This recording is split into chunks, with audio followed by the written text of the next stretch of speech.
sorry. I didn't know. Come in, Watson. This is Mr. James Wilson. He comes with a very interesting problem. Mr. Wilson, Dr. Watson has accompanied me on many investigations, and you can speak freely in front of him as you do with me.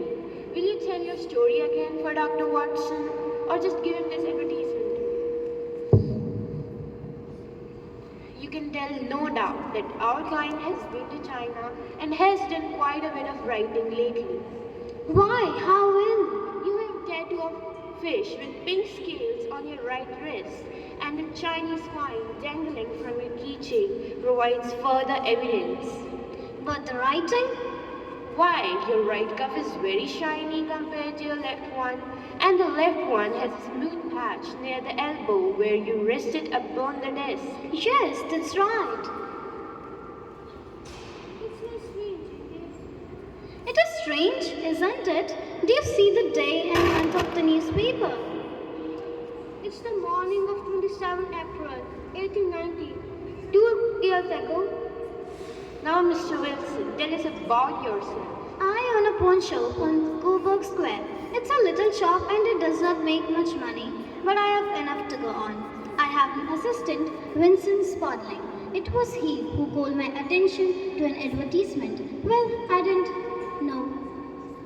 Tell me a little more about your assistant. Small, stout built, very quick in his ways, no hair on his face, has a white scar upon his forehead.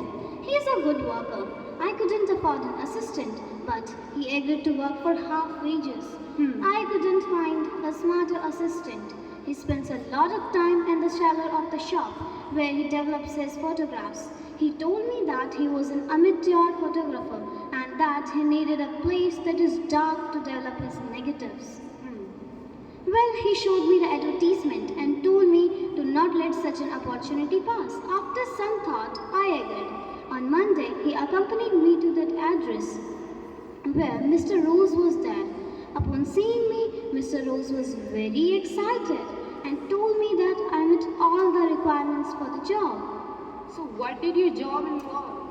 I should reach at the office between the hours of 10 in the morning and can return only at 2 in the evening and cannot live for any reason. Mr. Spodling said that he will do the job for a short period of time. And Mr. Rose also agreed to give me my extra £4.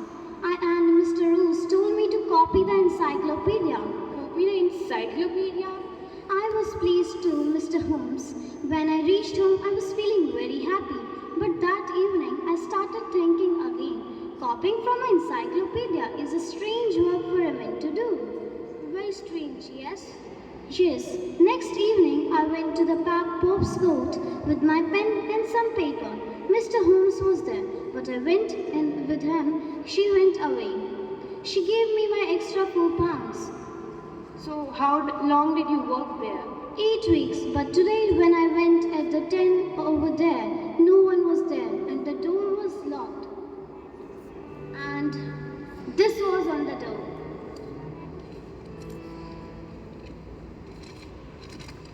The Red-Headed League is finished, 21 June 1890. Then what did you do? I went to the office next to the building and I asked the man what happened to the Red-Headed League. He said that he is not aware of Mr. Rose or the League. Instead, he told me that William Morris, a solicitor, had moved out. I asked him to forward me the address and I straightly went to the place. It was vacant a lot. So you did not find a Mr. William Morris or Mr. Duncan Rose, am I right? Yes, you are. It is very strange, and I thought perhaps you can shed some light on the matter. That is all, Mr. Wilson. Today is Saturday, and I'm going to have an answer for you before Monday. Thank you, Mr. Holmes. We should go, Watson. Let's go to 6 Coburg Square right now. Okay.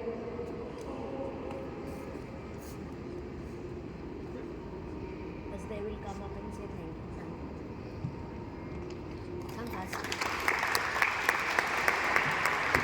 Thank you, everyone.